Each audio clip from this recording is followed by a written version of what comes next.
আসসালামু আলাইকুম। কেমন আছো শিক্ষার্থীবৃন্দ? আশা করি সবাই সুস্থ এবং ভালো আছো। শামসুল হক খান স্কুল অ্যান্ড কলেজ কর্তৃক আয়োজিত অনলাইন শিক্ষা কার্যক্রমে তোমাদের সবাইকে স্বাগত। আমি মুনমুন আক্তার, সহকারী শিক্ষক, বাংলা বিভাগ, প্রভাতী শাখার। আজকে নবম শ্রেণীর বাংলা প্রথম পত্রের একটি গুরুত্বপূর্ণ অংশ নিয়ে আলোচনার জন্য আমি এসেছি। আমাদের খুব শীঘ্রই সাংবৎসরিক পরীক্ষা অনুষ্ঠিত হবে। অনলাইনে সিলেবাস দেওয়া হয়েছে। সেই সিলেবাসের আদলে আমরা যদি দেখি তাহলে প্রথম পত্রে আমরা যে সিলেবাসটা পেয়েছি সেটা হচ্ছে আমরা 5টা গদ্য পেয়েছি, 5টা পদ্য পেয়েছি এবং উপন্যাস অংশের পুরো অংশটা পেয়েছি। আজকে আমি 5টা গদ্য অংশের বিষয়টি নিয়েই আলোচনা করব। অনলাইন ক্লাসগুলোতে যদি আমরা বিগত সময়ের অনলাইন ক্লাসগুলোতে খেয়াল করি তাহলে দেখতে পাবো যে এই ক্লাসগুলো কিন্তু অনলাইনে ডিটেইলে আলোচনা করা হয়েছে। আজকে সামগ্রিকভাবে এই 5টা অংশকে আমরা কিভাবে পরীক্ষার জন্য প্রস্তুতি নিয়ে আলোচনা করতে পারি সেই সম্পর্কে তোমাদের ধারণা দেব।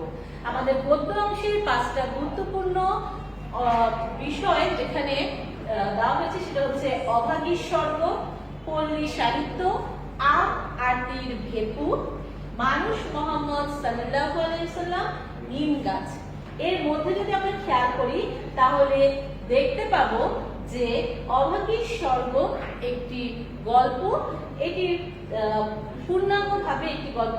আম আটির ভেপু এটা পথের পাঁচালী উপন্যাসের অংশ হলেও আমরা একে গল্প আকারে প্রকাশ করছি। আর বাকি যেটা থাকছে নিম গাছ, এটিও একটি ছোট গল্প। আর মানুষ মোহাম্মদ এবং পল্লী সাহিত্য এই দুইটা থাকছে হচ্ছে প্রবন্ধ। তাহলে 3টা গল্প আর 2টা প্রবন্ধের সম্মিলিত অংশ হচ্ছে আমাদের এবারের গদ্য অংশ। আমরা জানি গদ্য থেকে 4টা উদ্দীপক থাকবে, তার মধ্যে থেকে আমাদের ন্যূনতম 2টার উত্তর করতেই হবে। তো এই 4টা উদ্দীপকে যদি আমরা খেয়াল করি তার মানে আমাদের কিন্তু এখানে 5টা অংশই গুরুত্বপূর্ণ।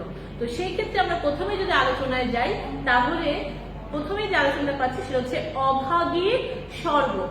নামকরণের মধ্য দিয়ে আমরা বুঝতে পারছি অভাগী যার ভাগ্যের সাথে যুদ্ধ করেছে এবং অনেকটাই কি বলা যায় সমাজের বৈষম্যের কারণে হয়তো পরাজিত হয়েছে এমন এক নারী।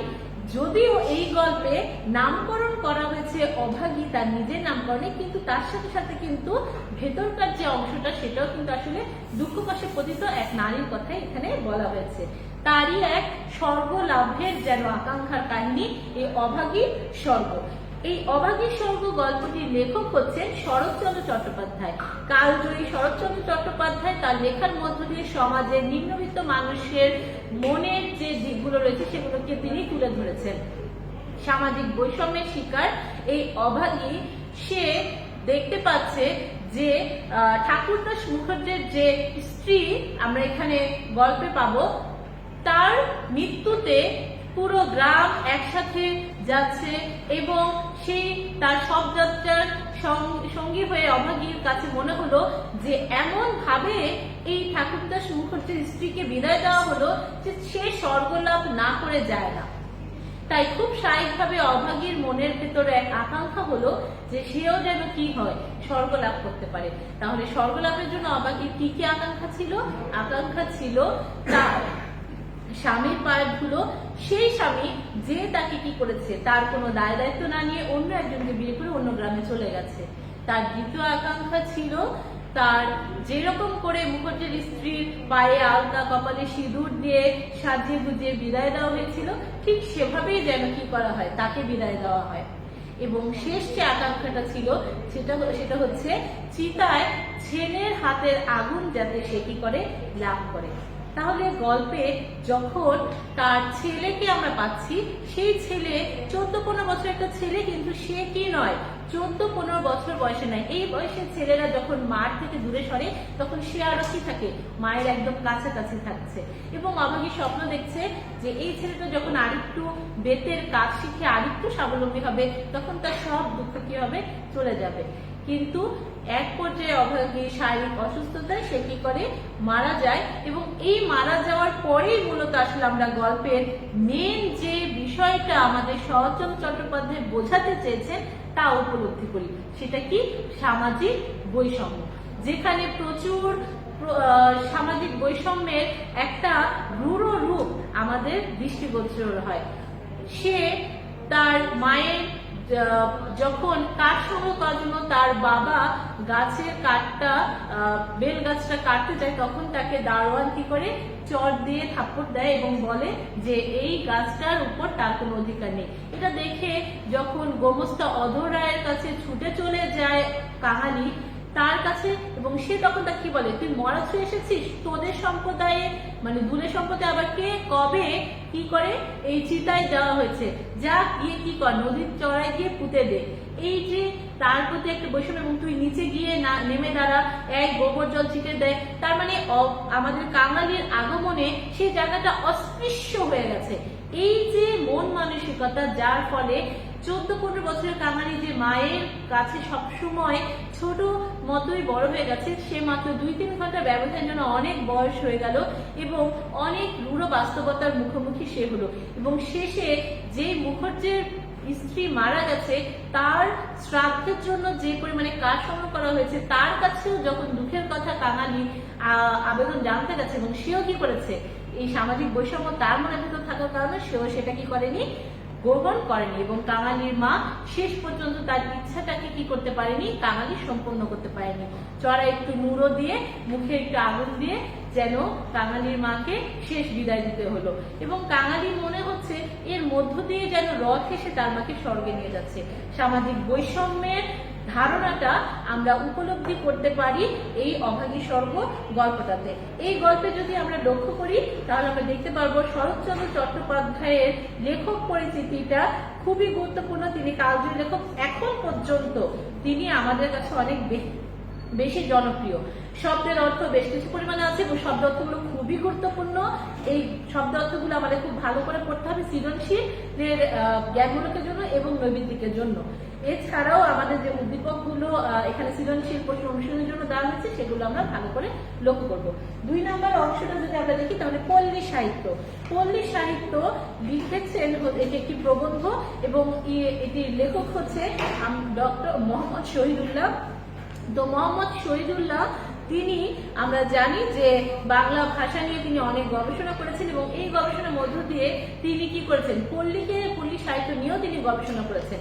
এবং পল্লী সাহিত্য নিয়ে তিনি যখন গবেষণা করেছেন তখন তিনি এই প্রবন্ধে বারবার যে বিষয়টি তুলে ধরেছেন সেটা হচ্ছে শহরের চাকচিক্যের মধ্য দিয়ে আমরা নিয়োজিত থাকলেও আমাদের পল্লী গ্রামে যে অপার সম্পদের ভান্ডার রয়েছে আমরা যেন এগুলো কি হয়ে গেছি, ভুলে গেছি। কারণ আমাদের মধ্যে এগুলো সংগ্রহ করার জন্য স্বেচ্ছাসেবক যে দল দরকার সেই দলটি নেই। আমরা অর্থের পিছনে ছুটছি, আমরা আমাদের কোথায় লুকায়িত সম্পদ আছে সেখান থেকে আমরা কি করছি, সেগুলো থেকে আমরা বিচ্ছিন্ন হয়ে যাচ্ছি। আর যার ফলে আমাদের যে গীতিকাগুলো রয়েছে, ময়মনসিংহ গীতিকা, পূর্ববঙ্গের গীতিকা রয়েছে, কিংবা ছোটবেলায় যে আমাদের দাদু নানীদের কাছ থেকে যে গল্পগুলো শুনতে পেতাম সেগুলোই যেন কি হয়ে গেছে, দিন দিন হারিয়ে যাচ্ছে। আলাদিনের আশ্চর্য প্রদীপ, তারপরে হচ্ছে আরব উপন্যাসের যে 40 দস্যুর আলিবাবা 40 দস্যুর কথা আমরা এগুলো শুনতে পাই, সেগুলো কেমন যেন কি করছে, দিন দিন বারবার তলিয়ে যাচ্ছে, হারিয়ে যাচ্ছে। তাই যখন আমরা দেখতে পাই যে এই গল্পগুলোর সাথে সেই সুদূর পশ্চিমে বেশ কিছু গল্পের একটা মিল রয়েছে। শেক্সপিয়রের বাধা বুলি যখন আমরা দেখতে পাই যে রাক্ষসের সেম বুলিগুলোই আমরা শুনতে পাচ্ছি যে 5p for fun, smell the blood of a British man, ঠিক তেমনি হাউমাউ খাওয়া, মানুষের গন্তব্য, এগুলোর মধ্যে একটা সাদৃশ্য রয়েছে। তার মানে আমরা যদি আমাদের পল্লী সাহিত্যকে সংগ্রহ করতে পারি তাহলে আমরা দেখতে পাবো যে আমাদের পল্লীর সাহিত্যের যে ভান্ডার রয়েছে সেটা কোনো অংশেই কম নয়। এবং সেই ক্ষেত্রে আমরা বিভিন্ন খনার বচন, ডাকের কথা জানতে পারি। এই খনার বচন, ডাকের কথাগুলো আমাদের হাজার বছরের লালিত যে ধ্যান ধারণা, অভিজ্ঞতা, এগুলোর মধ্য দিয়ে পাওয়া, এবং এর মধ্যেই কিন্তু আমাদের অনেক সমস্যার সহজ সমাধান রয়ে গেছে। তো এইরকম বেশ কিছু অংশ রয়েছে। ছোট বাচ্চারা ছড়া কাটতে খুব ভালোবাসে। আমরা ইংরেজির অনেক ছড়া মুখস্থ করাটাকে মনে করি যে ছোট বাচ্চারা একটা ইংরেজি ছড়া পড়ছে, তখন আমাদের কাছে অন্যের কাছে সেটা প্রেজেন্ট করতে খুব ভালো লাগে। কিন্তু আমাদের লোক ভান্ডারের মধ্যে এরকম অজস্র ছড়া আছে যেগুলো থেকে আমরা কি করছি, সংগ্রহের অভাবে এই ছোট ছোট বাচ্চাগুলো এগুলো থেকে জানতে পারছে না, আর যার ফলে আমাদের সংস্কৃতি প্রতিনিয়ত বিপর্যস্ত হচ্ছে। এর মধ্য দিয়ে আমরা ছোটবেলায় খেলে যাওয়া অনেক ধরনের খেলা ছিল, গোল্লাছুট, দাঁড়িয়া বাঁধা, এই খেলাগুলোর মধ্যে দেখা যায় যে বিভিন্ন দম রাখার প্রয়োজন হয় এবং তখন আমরা নানা ধরনের বাধা ধরা কিছু বুলি বলতে থাকি, এগুলো আমাদের হারিয়ে যাচ্ছে। আমাদের কিছু লোকসঙ্গীত গুলো আছে যেগুলো আমরা কি করছি, প্রাণের টান অনুভব করছি ঠিকই, কিন্তু কর্মব্যস্ততার যে স্রোতে আমরা ভেসে চলছি তার ফলে এগুলো সংগ্রহ করার জন্য আমাদের স্বেচ্ছাসেবক দল নেই। আর এর ফলে আমাদের যে পাশ্চাত্যে দিন দিন কি করা হচ্ছে, পাশ্চাত্যের ক্ষেত্রে আমরা দেখতে পাচ্ছি যে অনেক ধরনের প্রলেতারিয়েট মানে অত্যাচারিত মানুষের উপর লেখা যে সাহিত্যগুলো, এগুলো আসন পাচ্ছে এবং আমরা যদি সংগ্রহ করতে পারি তাহলে আমাদেরও এই অংশগুলো, আমাদের পল্লী ভান্ডারও কম নিয়ে এগুলো কি করবে, আসন লাভ করতে পারবে। তাই পল্লী সাহিত্যের যে অপার ভান্ডার রয়েছে, আমরা যাতে সেখানে সংগ্রহের দিকে মনোযোগ করি সেটা সম্পর্কে আমাদের প্রাবন্ধিক এখানে বলতে চেয়েছে। শব্দের অর্থ এবং টিকা যদি আমরা খেয়াল করি তাহলে আমরা এখানে দেখতে পারবো মূলত এখানে টিকা নির্ভর। টিকা বলতে আমরা বোঝাচ্ছি যেগুলো শব্দের অর্থটাকে 3, 4, 5 লাইনে বিশ্লেষণ করা হয়েছে, এগুলো মূলত আমাদের অনুধাবনের জন্য গুরুত্বপূর্ণ হয়ে থাকে। মূলত আমাদের এই প্রবন্ধটাতে টিকাটাই গুরুত্বপূর্ণ অংশ রয়েছে। পাঠ পরিচিতিটা সংক্ষিপ্ত আকারে প্রবন্ধের আলোকে পাঠ পরিচিতিটা করা হয়েছে, লেখক পরিচিতিটা আমরা দেখব। আর এখানে একটা সৃজনশীল আছে, সৃজনশীলটা আমরা অনুশীলন করবো এবং সেই সাথে সাথে যে নমুনা প্রশ্নগুলো আছে বহু নির্বাচনী, সেগুলো আমরা মনোযোগ সহকারে দেখব। 3 নম্বর যদি আসি আমরা আম আটির ভেপু, এটা আমাদের খুবই গুরুত্বপূর্ণ একটা গল্প, যেটা বিভূতিভূষণ বন্দ্যোপাধ্যায়ের লেখা পথের পাঁচালীর উপন্যাসের 3টা অংশে। প্রথম অংশটা হচ্ছে যেটা আমরা দেখতে পাচ্ছি, 3টা অংশের মধ্যে একটা গুরুত্বপূর্ণ অংশ থাকছে আম আটির ভেপু। তো আম আটির আম, সেটার যে আটি, সেই আটিটাকে ছোট করে কেটে নিলে যখন ফু দেওয়া হয় তখন সেটা বাঁশির মতো সাউন্ড করে। এই খেলাটা কিন্তু বড়রা খেলে না, ছোটরা খেলে। এবং কারা খেলে? আম আটি দিয়ে খেলছে এখনকার শহরের বাচ্চাদের মধ্যে আমরা দেখতে পাই না, এটা মূলত গ্রামীণ পর্যায়ে বাচ্চারা খেলে থাকে। তাহলে নামের মধ্য দিয়ে আমরা উপলব্ধি করতে পারছি যে এটি একটি গ্রামীণ গল্প এবং এই গল্পটার মধ্যে কিশোর শিশু তাদেরকে মূলত এখানে গুরুত্ব দেওয়া হয়েছে। এই গল্পে আমরা কয়েকটা বিষয় দেখতে পাবো। একটা হচ্ছে ভাই বোনের মধ্যে সম্পর্ক, যেটা দুর্গা এবং অপু দুটা গুরুত্বপূর্ণ চরিত্র। এখানে সর্বজয়া দুর্গা অপুর মা, যে সমাজের দারিদ্র্যের সাথে প্রতিনিয়ত লড়াই করছে এবং লড়াই করতে করতে অনেক সময় কি ক্লান্ত হয়ে যাচ্ছে, এরকম একটা দারিদ্র্যের কষাঘাতে নিয়োজিত এক নারী চরিত্রকে আমরা দেখতে পাবো। এবং দেখতে পাবো যে এখানে হরিহর, যে ব্রাহ্মণ হয়েও যার কাছে অর্থ নাই কিন্তু পুঁজিপতি মানুষ, আজকাল চাষা মানে নিম্নবিত্ত শ্রেণীর কাছেই হয়তো টাকাটা রয়েছে, যারা কি বংশ গরিমায় উচ্চ নয় কিন্তু তাদের কাছে টাকা রয়েছে। এই যে সমাজ ভেঙে ভেঙে পড়ছে, সেই ভেঙে পড়ার একটা রূপ আমরা এই গল্পটার মধ্যে দেখতে পাবো। তবে সমস্ত কিছুকে ছাপিয়ে এখানে যে ভাই বোনের দুরন্তপনা, যেমন লুকিয়ে আম খাওয়া, মাকে না জানিয়ে আমের ভর্তা বানানো, দ্রুত ভাই বোন লুকিয়ে লুকিয়ে গিলে ফেলা, কিংবা লুকিয়ে লুকিয়ে এখান থেকে ওখান থেকে বিভিন্ন জায়গা থেকে দুর্গার দুরন্তপনার মধ্য দিয়ে জিনিসপত্র সংগ্রহ করে নিয়ে আসা, এই সমস্ত কিছুর একটা সমাবেশ হয়েছে আম আটির ভেপু গল্পতে। প্রকৃতি ঘেঁষা পরিবেশ এবং প্রকৃতির একটা নিবিড় সান্নিধ্য আমরা এই গল্পটাতে পেয়ে থাকি। এই গল্পে আমরা যদি খেয়াল করি তাহলে দেখতে পাবো যে এখানে বিভূতিভূষণ বন্দ্যোপাধ্যায় তার লেখক পরিচিতিতে তার মধ্য যে একটা প্রাকৃতিক সৌন্দর্য এবং গ্রাম বাংলার মানুষের সহজ সরল জীবনযাপনকে তিনি নির্মাণ করতে চেয়েছেন, তার কারণে কিন্তু তিনি মূলত অমর হয়ে আছেন। তার লেখক পরিচিতি আমরা দেখবো, আমরা শব্দের অর্থগুলো একদম অল্প পরিসরে আছে দেখবো, পাঠ পরিচিতি দেখবো এবং সেই সাথে সাথে আমরা এখানকার অনুশীলনী এবং সৃজনশীল প্রশ্নটাকে আমরা অনুশীলন করব। এরপরে যদি আসি আমরা দেখবো মানুষ মোহাম্মদ সাল্লাল্লাহু আলাইহি সাল্লাম, মোহাম্মদ ওয়াজেদ আলীর লেখা মানুষ মোহাম্মদ সাল্লাল্লাহু আলাইহি সাল্লাম প্রবন্ধের মধ্যে নামকরণে আমরা বুঝতে পারছি মানুষ মোহাম্মদ, তার মানে আমরা যখন মনে করি যে হযরত মুহাম্মদ সাল্লাল্লাহু আলাইহি ওয়াসাল্লাম আল্লাহর প্রেরিত রাসূল, তাকে আল্লাহ সাহায্য করবে, সহযোগিতা করবে, এটাই গুরুত্বপূর্ণ। আমি তো সাধারণ মানুষ, সুতরাং আমার ভুল ত্রুটি থাকবে, আমার দ্বারা মহানুভব হওয়া সম্ভব হবে না, এইরকম বিষয়গুলো যাতে আমরা না ভাবি। হযরত মুহাম্মদ সাল্লাল্লাহু আলাইহি ওয়াসাল্লাম তিনি একজন মানুষ এবং তার চরিত্রের যে গুণাবলী সেটা যে কোনো মানুষ যদি চায় তাহলে আত্মস্থ করার চেষ্টা করতে পারে। আর তারই শিক্ষার জন্য মোহাম্মদ ওয়াজেদ আলী আমাদের এই প্রবন্ধটাকে লিখেছেন। এই প্রবন্ধে আমরা মানুষ মোহাম্মদকে দেখতে পাচ্ছি। প্রথমেই কি হয়েছে, মানুষ মাত্রই মরণশীল, এই কথাটাকেই মূলত মহানবী সাল্লাল্লাহু আলাইহি ওয়াসাল্লাম মৃত্যুর মধ্য দিয়ে তিনি যে একজন মানুষ সেটাকেই প্রকাশ করে দিচ্ছেন। তিনি মারা গেছেন এবং এটা শোনার পরে হযরত ওমর উত্তেজিত হয়ে উঠল। হযরত আবু বকর খুবই ঠান্ডা মাথায় জনগণকে বুঝালেন যে আল্লাহর দিকেই আমাদের সকলের মহাযাত্রা, তিনি যা বলেছেন সেটাকে আমরা লালন করব এবং হযরত মুহাম্মদ সাল্লাল্লাহু আলাইহি ওয়াসাল্লামের দেখানো পথে আমরা কি করব, চলবো। এবং তার দেখানো পথে যদি আমরা যাই তাহলে এখানে প্রবন্ধে আমরা প্যারা অনুযায়ী পাবো। এখানে আমরা দেখা যাবে যে প্যারাতে পেয়ে যাচ্ছি যে তিনি প্রথমে তার বাহ্যিক যে সৌন্দর্য, সেই সৌন্দর্য বর্ণনা করা হচ্ছে এবং বর্ণনা আমরা পাচ্ছি যে মেষপালক উম্মে মাবদ তার বর্ণনার মধ্য দিয়ে। এরপরে আমরা পাবো যে হযরত মুহাম্মদ সাল্লাল্লাহু আলাইহি ওয়াসাল্লাম যে তিনি মানুষ ছিলেন, শুধু সৌন্দর্যের নয়, তার মনের যে বড় দিকটা, সেই বড় দিকটা হচ্ছে তার ক্ষমাশীলতা।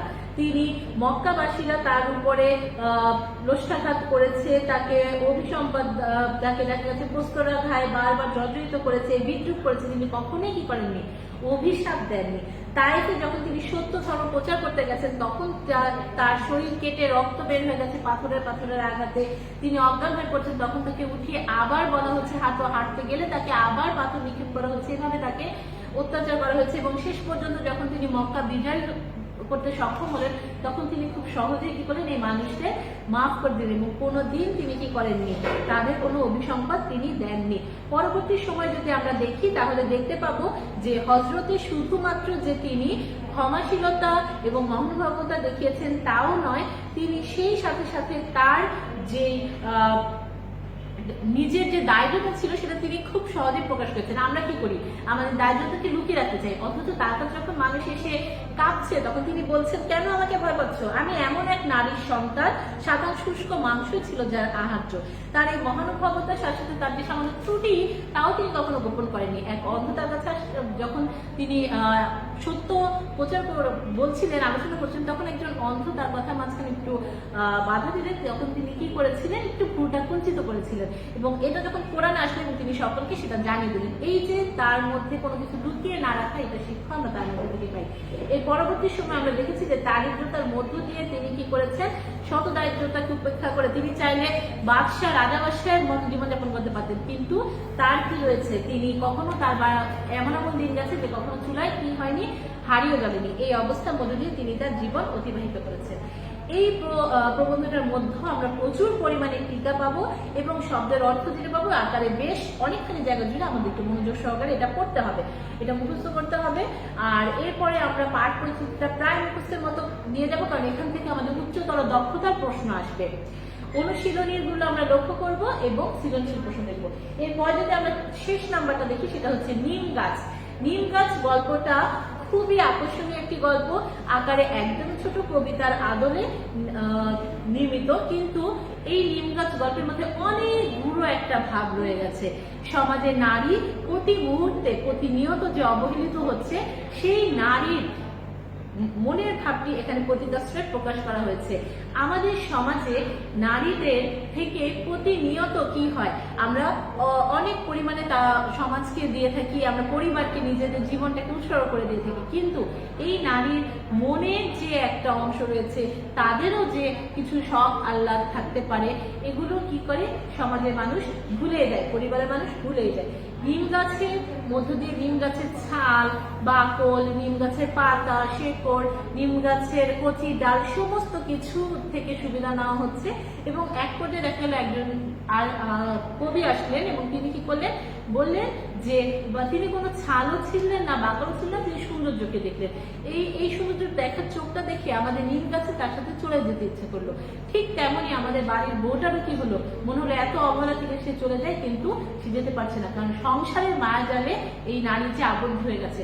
নারীরা সংসারের মায়াজালে আবদ্ধ হয়ে সারা জীবন নিজের জীবনটাকে তারা উৎসর্গ করে, কিন্তু তাদেরকে সেই পরিমাণে ভালোবাসা কি তারা পায় কিনা তারই ধারণা আমাদের প্রবল এই গল্পটাতে বনফুল বলাইচাঁদ মুখোপাধ্যায়, বনফুল যার ছদ্মনাম সেই মুখোপাধ্যায় আমাদেরকে বলেছেন নিমগাছ গল্পে। এখানেও আমরা লেখক পরিচিতি পাবো, শব্দের অর্থ, পাঠ পরিচিতি পড়বো এবং অনুশীলনীগুলো দেখবো। প্রত্যেকটা সময়ে আমি কিন্তু লেখক পরিচিতি পড়ার কথা বলেছি, কারণ এখানে মূলত সাংবাদিকের জন্য যে গুরুত্বপূর্ণ অংশগুলো আছে, যে থেকে আমরা প্রশ্ন পাই, সেই অংশগুলো এখানে দেওয়া হচ্ছে। তাই লেখক পরিচিতি শব্দ অর্থ যা আছে আমরা ভালো মতো প্রিপারেশন নিব, যাতে কোনোভাবে এখান থেকে আমাদের পরবর্তী সময়ে এই পড়াগুলোর জন্য বেশি সময় দিতে না হয়। ঠিক আছে শিক্ষার্থীবৃন্দ, তোমরা সবাই সুস্থ থেকো, ভালো থেকো এবং পড়াশোনার সাথে থেকো। ধন্যবাদ।